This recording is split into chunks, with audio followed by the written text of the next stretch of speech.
ناظرین، یوں تو دیکھیں ہر دور میں اللہ پاک کے آخری نبی صلی اللہ علیہ وآلہ وسلم کی تعریف و توصیف میں دنیا کی مختلف زبانوں میں بے شمار کلام لکھے گئے، لیکن چند کلام ایسے ہیں کہ جیسے جیسے وقت گزرتا گیا اور جیسے جیسے دن گزرتے رہے، سال گزرتے رہے، جیسے جیسے وقت گزرتا رہا، الحمدللہ عز و جل ان کی مقبولیت اور شہرت میں اور اضافہ ہوتا رہا، کوئی کمی نہیں آئی۔ اور انہی کلاموں میں سے ایک کلام ہے قصیدہ بردہ شریف۔ بڑا یوں سمجھیے کہ الحمدللہ عز و جل یہ بہت مبارک کلام ہے اور اس کے ہر شعر کی اپنی برکتیں ہیں۔ آج انشاءاللہ الکریم قصیدہ بردہ شریف سے کچھ روحانی علاج آپ کو بیان کرنے ہیں، اور یاد رکھیے کہ قصیدہ بردہ شریف یہ آپ جانتے ہیں کس نے لکھا؟ قصیدہ بردہ شریف یہ الحمدللہ عز و جل جو لکھنے کی سعادت حاصل ہوئی حضرت سیدنا امام بوصیری رحمۃ اللہ تعالیٰ علیہ کو حاصل ہوئی۔ آپ اپنے زمانے کے ممتاز عالم دین تھے، جبکہ فصاحت و بلاغت میں آپ کا کوئی ثانی نہیں تھا۔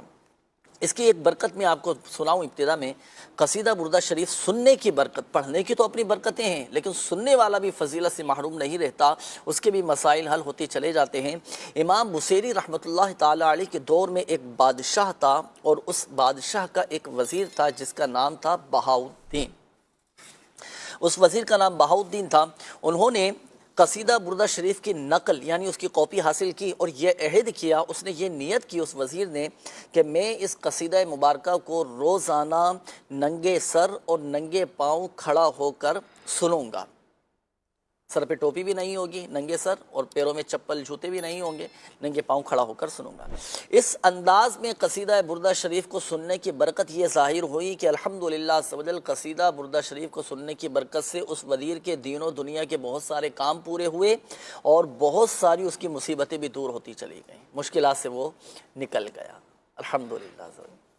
اور ہمارے بزرگان دین رحمہم اللہ مبین یہ جو ہمارے اکابر ہیں قصیدہ بردہ شریف کو نہایت ہی ادب و تعظیم کے ساتھ پڑھا بھی کرتے تھے، سنا بھی کرتے تھے، اور قصیدہ بردہ شریف پڑھنا نہ صرف اجر و ثواب کے حصول کا باعث ہے بلکہ اس کی بدولت کی دنیاوی آفات و بلیات، مصیبتیں اور جائز مقاصد پورے ہوتے ہیں الحمدللہ عز و جل۔ بلکہ قصیدہ بردہ شریف کا ایک شعر ہے اور اس کا خاص ایک عمل ہے، اس کو پڑھنا ہوتا ہے مخصوص تعداد میں اور مخصوص کیفیت میں اس کو پڑھنا ہوتا ہے، وہ میں عرض کرتا ہوں۔ اور یہ وظیفہ الحمدللہ عز و جل میرے شیخ طریقت امیر اہل سنت دامت برکاتہم العالیہ نے مدنی پنسورہ میں تحریر فرمایا ہے۔